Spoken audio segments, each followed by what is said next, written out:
In today's video, I'll be completing the set as I check out the last member of TransPennine Express's stunning new Nova fleet. These sleek Nova 2 trains run along the gorgeous northern end of Britain's West Coast Main Line, and I'll be taking you with me on a ride from Scotland's largest city Glasgow down to Liverpool, one of England's most underrated cities, taking advantage of the TransPennine £1 sale and the cheap first class upgrade that came along with it. Now join me as the journey continues.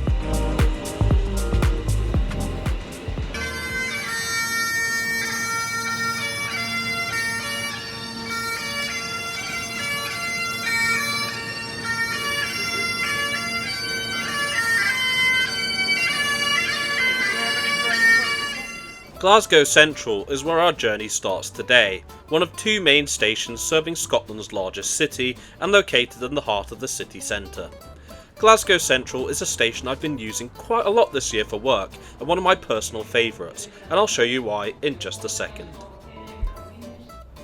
Glasgow Central's origins date back to 1879, when the high-level platforms we're on now opened, though there was significant rebuild of the station from 1901 to 1905, and it has seen a numerous amount of refurbishments since, one of the most recent dating back to 2010. Nevertheless, the majority of the station's historic design has been maintained throughout its modernisation, and is evident in the many shops and other buildings present here, with the station itself under protection as a Grade A listed building, making it a strong reminder of times long since past. Also in the station is the Central Hotel, which in its heyday was one of Glasgow's most prestigious hotels and was extended into the main station in 1907, and in 1927 the first long-distance TV pictures were transmitted to the hotel in the station. You'll also find a first-class lounge just adjacent to this by the main entrance, and despite the fact I hold a first-class ticket, only Caledonian Sleeper Club and Double Ensuite and Avanti West Coast first-class passengers can access the lounge. These two companies operate both night and day services respectively to and from London, and TransPennine Express tickets won't grant you access, I'm afraid. The main operator of this station is ScotRail, which has been publicly operated by the Scottish Government since April 2022. The operator runs longer distance trains to Edinburgh from here, as well as Glasgow and Strathclyde commuter services from both the upper level and lower level platforms, the latter of which can be accessed here. Glasgow Central is the busiest station in Scotland, having seen 20.8 million entries and exits in 2023, making it the fourth busiest station in the UK outside of London. As for our train today, we'll be taking the 1401 TransPennine Express service to Liverpool Lime Street, departing from platform 3. Glasgow typically sees TransPennine Express run one train every 2 hours to Manchester, despite what some people say. However, there is roughly one return service a day to Liverpool Monday to Saturday, and 3 on Sundays, which was introduced in December 2019. All services use these 5-carriage Class 397 Nova 2 trains, which were built by Spanish manufacturer CAF and entered service at the end of 2019. The train arriving in now has come from Liverpool, and will return there shortly, forming our service this afternoon, so it's time to board, though on this occasion it's a fairly chaotic process. For some reason the barriers are out of order, as I quickly found out, so it's instead a massive scrum to get to the platform. And here's our Nova 2 train awaiting departure. 12 of these trains replace the 10 Class 350-4 Desiro trains that used to run TransPennine's West Coast services, the 397s having a higher top speed and overall capacity than the trains they replaced. CAF also built the now mothballed Nova 3 sets, which share a similar design to these trains internally and externally, but to see a review on these trains, click the link above now. First class on the Nova 2s is located in the front driving vehicle towards Liverpool, in Coach E, and makes up one carriage of this 5-car train set. The train arrived in late and consequently is taking a while to get set up, with only 7 minutes to go until departure, though to regular users of TransPennine Express, this is no surprise. We're finally allowed on board a few minutes prior to departure. On the Nova 2s, first class is in a 2x1 configuration, featuring mainly table seats with a few airlines in between, and can seat up to 26 passengers. Our route out of Glasgow sees us travel along the northern portion of the West Coast Main Line to reach Lockerbie, just before the Anglo-Scottish border. After crossing it, we call at Carlisle and most intermediate stations up to Wigan, where we then branch off from the main West Coast route towards our final destination of Liverpool Lime Street, which will take us close to 3.5 hours to cover the 244-mile distance.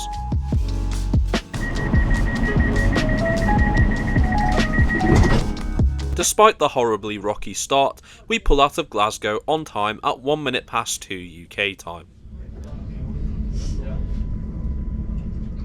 Immediately after leaving Glasgow Central, we cross over the River Clyde, which is the third largest river in Scotland and the 9th largest in the UK as a whole. We do so on the second incarnation of the Caledonian Railway Bridge, which was built between 1899 and 1905, coinciding with the 1905 expansion of Central Station, which I mentioned earlier. At the time of opening, this was believed to be the widest railway bridge in existence, with a maximum width of 62.5 metres, carrying 10 tracks. Thank you. Thank you. Hello there. We also pass an Avanti Pendolino train as it enters Glasgow from London. I actually came up using the bargain Avanti Superfare, so stay tuned for the video soon.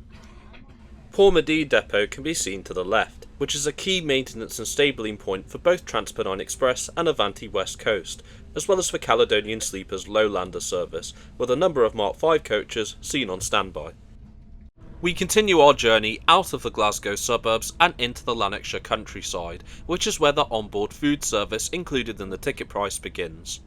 This is TPE's standard catering offer, which is just a snack selection, though TransPennine have recently introduced a more premium onboard food service called the West Coast Kitchen since this video was recorded, which I am looking forward to trying at some point soon.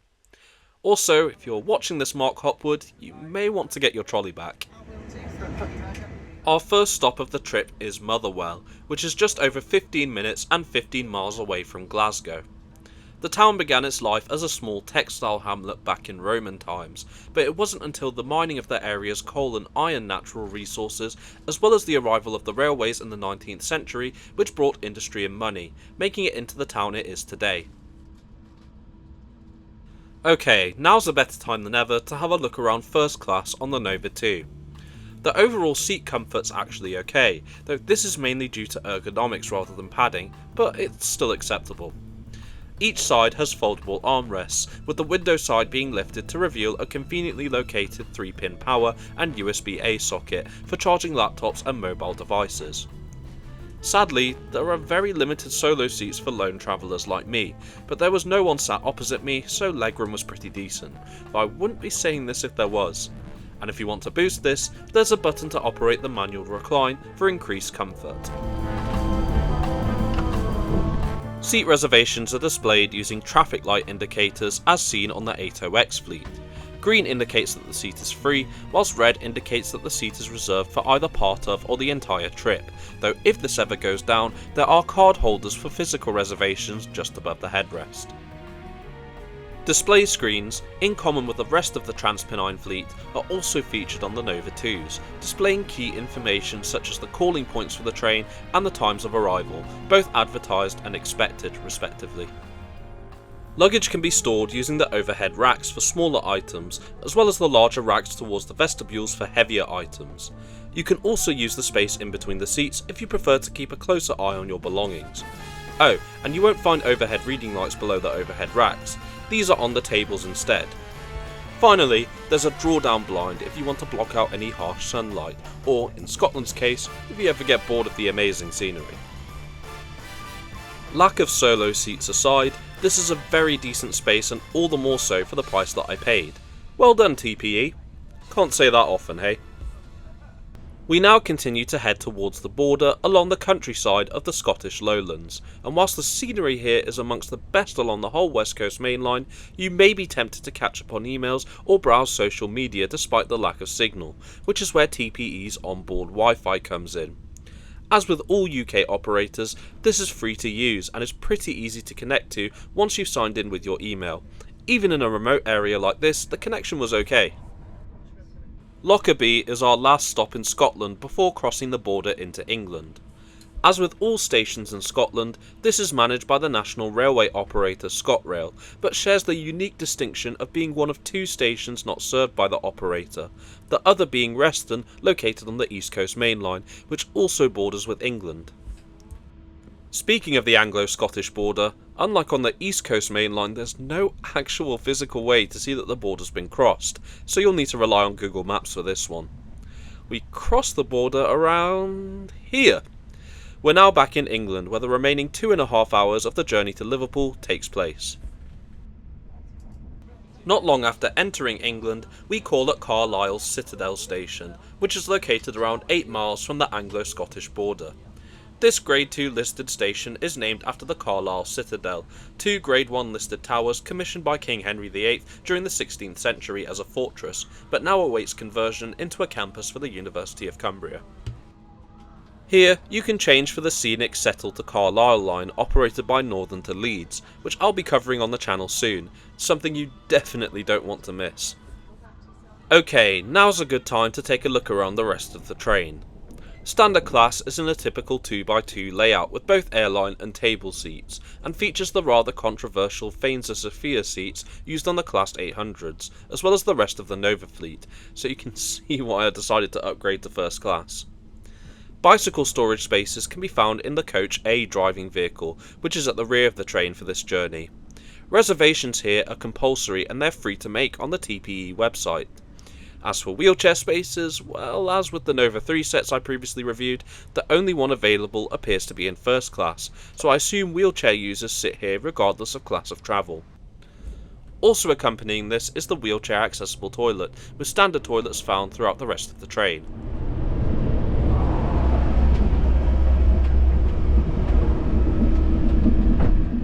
Whilst a bit on the small side, it's certainly a lot more spacious than I was expecting, and was very clean despite having done several round trips already today. You'll also find a coat hook and an electrical shaver socket. On the northern section of the West Coast Main Line, the route here is a lot more scenic, even with grey weather like today. It's also worth noting that the trains on this section are limited to 110 miles per hour. Even though the Nova 2s have a top speed of 125 miles per hour, they're restricted to 110 miles per hour elsewhere on the West Coast Main Line, as at present, only tilting trains like the Avanti Pendolinos and Super Voyagers can do the maximum 125 miles per hour where speed limits permit. Just north of Oxenholme is where the Low Gill Viaduct can be seen, one of the scenic highlights of this part of the route. This is part of the now defunct Ingleton branch line linking Yorkshire with Lancashire and Cumbria, dating back to the 19th century. A desire to provide further links with London to Scotland, which was sadly fully closed in the 1960s, with the removal of the tracks in 1967 destroying any hope for the route's revival. Oxenholme is the train's last stop in the county of Cumbria before moving on to Lancashire. Here, you can change for the branch to Windermere, which until 2016 used to be operated by TransPennine Express until it was handed over to Northern's operation when both franchise scopes were remapped. Lancaster, our next stop, has an incredible station approach over the River Lune, though this is partially obscured by the fencing as you can see. The station itself is currently undergoing upgrades to its platform canopies, hence the construction works, with completion targeted for 2025. As we continue down the west coast towards Preston, the sun now begins to set as the day starts to draw to a close. Just outside of Preston Station itself, former West Midlands Railway Class 323 electric multiple units can be seen on driver training duties for Northern, which will soon expand their sphere of operation into Lancashire at some point in the future. It's also worth noting that TransPennine's West Coast services can and do often terminate here as opposed to Manchester or Liverpool, which I hope will be resolved soon, but I'm not holding my breath. The stunning station here at Preston marks roughly the halfway point between London and Glasgow, though for us, we only have just under an hour to go before journeys end at Liverpool. Now, a quick note on ride quality. It's not the best to be honest. However, I have to admit that it's far superior to other CAF stock I've tried in the UK, which I did find surprising. Wigan North Western is our next stop after Preston, which despite its name is actually located in Wigan town centre, the name being due to it formerly belonging to the London and North Western Railway. TransPennine Express used to serve this station a lot more frequently on the Anglo-Scottish route, though services to Manchester have since been routed via Bolton following its electrification in 2019, with the limited daily Liverpool services being the only ones remaining under normal circumstances.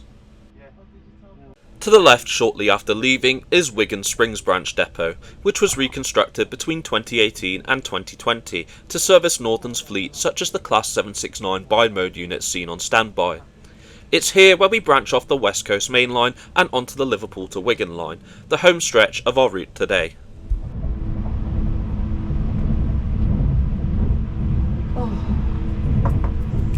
St Helens Central is the last stop before Liverpool and a good time to conclude. I enjoyed my journey with TransPennine Express today. I really think the Nova 2s are a great addition to their roster, and though this is just one journey, subsequent experiences with TPE shows that whilst still not perfect, they are beginning to iron out some of the issues that plagued the franchise under First Group, which is great to see. As I mentioned at the beginning of the video, this journey took advantage of TransPennine's £1 sale a few months back, so I only paid £1 for the base fare and upgraded to first class for an additional £14 and a £3 platform fee with Seatfrog, so this journey cost a total of £18, which is exceptional value for money. Normal advance fares on this route can be as low as £19.10 in standard class and £50.20 in first class, though this can be reduced further if you have a rail card. Anyway, there was quite a bit of congestion on the approach to our final destination, arriving into Liverpool Lime Street at a still acceptable delay of 5 minutes, and that's TPE on a good day.